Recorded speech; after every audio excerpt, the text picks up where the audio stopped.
ವಿದ್ಯಾ ಇದ್ದಾರೆ ನಮ್ಮ ಜೊತೆಗೆ. ವಿದ್ಯಾ, ಡಿನ್ನರ್ ಮೀಟಿಂಗ್ ಹೋಗಿ ಬಂದವರ ಕೆಲವರನ್ನು ನೀವು ಮಾತಾಡಿಸಿದ್ದೀರಿ. ಏನು ಹೇಳಿದ್ರಂತೆ ಡಿ ಕೆ ಶಿವಕುಮಾರ್? ವರ್ಬ್ಯಾಟಿಮ್ ಹೇಳಿ, ವಾಕ್ಯ ಹೇಳಿ. ಮುಖ್ಯವಾಗಿ DCM ಡಿ ಕೆ ಶಿವಕುಮಾರ್ ಅವರು ಮೊದಲಿನಂತೆ ಇಲ್ಲ ಅನ್ನುವಂಥದ್ದು ನಮ್ಮೆಲ್ಲರಿಗೂ ಕೂಡ ಸ್ಪಷ್ಟವಾಗಿ ಗೊತ್ತಾಗ್ತಾ ಇದೆ. ಯಾಕಂದರೆ ಅವರಿಗೊಂದು 2.5 ವರ್ಷದವರೆಗೂ ಕೂಡ ಅವರಿಗೊಂದು ಇಲ್ಲ ಕೊಡ್ತಾರೆ ನನಗೆ CM ಸ್ಥಾನ. CM ಸಿದ್ದರಾಮಯ್ಯನವರು ಆ ಸ್ಥಾನವನ್ನು ಬಿಟ್ಟು ನನಗೆ ಕೊಡ್ತಾರೆ ಅನ್ನುವಂತಹ ಭರವಸೆ ಇತ್ತು. ಆದರೆ 2.5 ವರ್ಷದ ಬಳಿಕ DCM ಡಿ ಕೆ ಶಿವಕುಮಾರ್ ಅವರ ನಡೆ ಚೇಂಜ್ ಆಯಿತು. ದೆಹಲಿಗೆ ಸಾಕಷ್ಟು ಅವರ ಆಪ್ತ ಶಾಸಕರು ಹೋದರು, ಅವರು ಹೇಳಿದರು ಅನ್ನುವಂಥ ಕಾರಣಕ್ಕಾಗಿ ಹೋದರು ಅನ್ನುವಂಥ ಚರ್ಚೆಗಳು ಕೂಡ ಒಂದು ಕಡೆ ಇದೆ.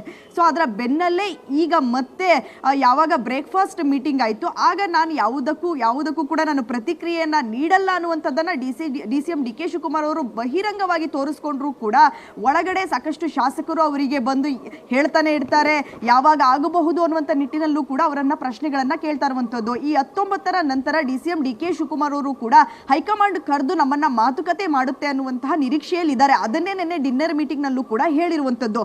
ಸಭೆಯಲ್ಲಿ ಸೇರಿದಂತಹ ಸಂದರ್ಭದಲ್ಲಿ ಯತೀಂದ್ರ ಅವರು ಕೊಡ್ತಾ ಇರುವಂತಹ ಹೇಳಿಕೆಗಳ ಬಗ್ಗೆ ಸಾಕಷ್ಟು ಚರ್ಚೆ ಆಗಿದೆ. ಅದರ ಜೊತೆಗೆ ಆಪ್ತ ಶಾಸಕರು ಕೂಡ ಹೇಳಿಕೆಯನ್ನ ಅವರು ಕೋಟ್ ಮಾಡಿದ್ದಾರೆ. ಆ ಸಂದರ್ಭದಲ್ಲಿ ನೀವು ಯಾರೂ ಕೂಡ ಈ ವಿಚಾರವಾಗಿ ಮಾತನಾಡಬೇಡಿ, ಯಾರು ಎಷ್ಟೇ ಕೆರಳಿಸಿದ್ರು ಕೂಡ ನೀವು ಪ್ರತಿಕ್ರಿಯೆಯನ್ನ ನೀಡಬೇಡಿ ಅಂತ ಹೇಳಿ ಆಪ್ತ ಶಾಸಕರಿಗೆ ಹೇಳಿರುವಂಥದ್ದು. ನಾನು ಏನು ಕ್ಲೈಮ್ ಮಾಡಬೇಕು ಅದನ್ನ ನಾನು ಹೈಕಮಾಂಡ್ ಮುಂದೆ ನಾನು ಅದನ್ನ ಚರ್ಚೆ ಮಾಡ್ತೀನಿ, ನನಗೆ ಕೊಟ್ಟ ಮಾತನ್ನ ಅವರು ಉಳಿಸ್ಕೊಳ್ತಾರಾ ಇಲ್ವಾ ಅನ್ನುವಂಥದ್ದನ್ನ ನಾನು ನೇರವಾಗಿ ಹೈಕಮಾಂಡ್ ಬಳಿ ಕೇಳ್ತೀನಿ. ಈ ವಿಚಾರವಾಗಿ ನೀವು ಯಾರೂ ಕೂಡ ಮಾತನಾಡಬೇಡಿ, ನೀವು ಯಾರಾದರೂ ಮಾತನಾಡಿದ್ರೆ ಇಲ್ಲಿ ಬಡ ಇದೆ ಅನ್ನುವಂಥದ್ದು ಬಹಿರಂಗ ಆದಂತೆ ಆಗತ್ತೆ. DCM ಡಿ ಕೆ ಶಿವಕುಮಾರ್ ಅವರು ಬಣವನ್ನ ಮಾಡ್ಕೊಂಡಿದ್ದಾರೆ, ಅದರಿಂದನೇ ಅವರು ಈ ರೀತಿಯಾಗಿ ಮಾತನಾಡ್ತಾ ಇದ್ದಾರೆ ಅವರ ಶಾಸಕರು ಅನ್ನುವಂಥದ್ದು ಅಲ್ಲಿ ಬಹಿರಂಗ ಆಗುತ್ತೆ. ಈ ಕಾರಣಕ್ಕಾಗಿ ನೀವು ಯಾರೂ ಕೂಡ ಮಾತನಾಡಬೇಡಿ, ನಾನು ಹೈಕಮಾಂಡ್ ಬಳಿ ಮಾತನಾಡ್ತೀನಿ, ಮುಂದಿನ ವಾರ ನಾನು ಹೈಕಮಾಂಡ್ ಬಳಿ ಹೋಗಿ ಮಾತನಾಡುವಂತಹ ಪ್ರಯತ್ನವನ್ನ ಮಾಡ್ತೀನಿ. ಆ ಸಂದರ್ಭದಲ್ಲಿ ನನಗೆ ಏನು ಕೊಡಬೇಕು ಅದನ್ನ ನೀವು ಕೊಡ್ತೀರಾ ಇಲ್ವಾ ಅನ್ನುವಂಥದ್ದನ್ನ ನೇರವಾಗಿ ನಾನು ಹೈಕಮಾಂಡ್ಗೆ ಪ್ರಶ್ನೆ ಮಾಡ್ತೀನಿ ಅನ್ನುವಂಥದ್ದನ್ನ ಈಗ ಸದ್ಯಕ್ಕೆ ಶಾಸಕರ ಮುಂದೆ ಹೇಳಿರುವಂಥದ್ದು. ಅದೇ ಕಾರಣಕ್ಕಾಗಿ ಯತೀಂದ್ರ ಸಿದ್ದರಾಮಯ್ಯನವರು ಎಷ್ಟು ಮಾತನಾಡಿದ್ರು ಕೂಡ DCM ಬಣದ ಶಾಸಕರು ಏನಿದ್ದಾರೆ ಅವ್ರು ಯಾರೂ ಕೂಡ ಮಾತನಾಡ್ತಾ ಇಲ್ಲ.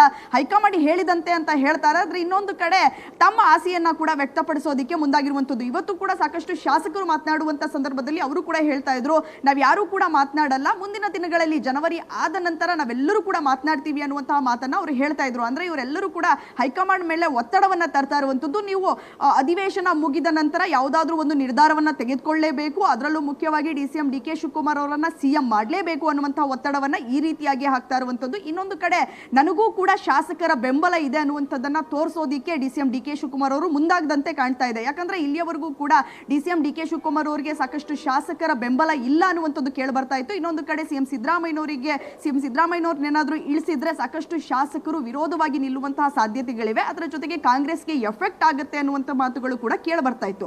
ಈ ಕಾರಣಕ್ಕಾಗಿ DCM ಡಿ ಕೆ ಶಿವಕುಮಾರ್ ಅವರು ಈ ಸಂದರ್ಭದಲ್ಲಿ ಅಂದ್ರೆ ನಾಯಕತ್ವ ಬದಲಾವಣೆಯ ವಿಚಾರವಾಗಿ ನಿಮ್ಮನ್ನ ಅಧಿವೇಶನದ ನಂತರ ಕರೆದು ಮಾತನಾಡ್ತೀವಿ ಅಂತ ಯಾವಾಗ ಹೈಕಮಾಂಡ್ ಹೇಳ್ತೋ ಅದಾದ ಬಳಿಕ DCM ಡಿ ಕೆ ಶಿವಕುಮಾರ್ ಅವರು ನನ್ನ ಕಡೆಯೂ ಕೂಡ ಸಾಕಷ್ಟು ಶಾಸಕರಿದ್ದಾರೆ ಅನ್ನುವಂಥದ್ದನ್ನ ತೋರಿಸೋದಕ್ಕೆ ಮುಂದಾಗಿದ್ದಾರೆ. ಅದರ ಜೊತೆಗೆ ಯಾರೆಲ್ಲ ಅವರನ್ನ ಸ್ವಲ್ಪ ದೂರದಲ್ಲಿಟ್ಟಿದ್ರು, ಅವರು ನಮ್ಮ ಜೊತೆ ಸರಿಯಾಗಿ ಮಾತನಾಡಲ್ಲ ಅನ್ನುವಂತಹ ಆರೋಪಗಳಿತ್ತು, ಅಂತಹ ಶಾಸಕರನ್ನ ಕರೆದು ಕೂಡ ಆತ್ಮೀಯವಾಗಿ ಮಾತನಾಡೋದಕ್ಕೆ ಮುಂದಾಗಿರುವಂಥದ್ದು. ಇದೆಲ್ಲವೂ ಕೂಡ ಮುಂದಿನ ದಿನಗಳಲ್ಲಿ ಆಗುವಂತಹ ನಾಯಕತ್ವ ಬದಲಾವಣೆಯ ಚರ್ಚೆಯ ಸಂದರ್ಭದಲ್ಲಿ ಇದ್ಯಾವುದೂ ಕೂಡ CM ಸ್ಥಾನವನ್ನ ಏರುವಂತಹ ಸಂದರ್ಭದಲ್ಲಿ ಯಾವುದು ಕೂಡ ಅಡ್ಡಿ ಆಗಬಾರದು ಅನ್ನುವಂಥ ನಿಟ್ಟಿನಲ್ಲಿ ಅವರು ಯೋಚನೆ ಮಾಡದಂತೆ ಕಾಣ್ತಾ ಇದೆ. ಎಸ್,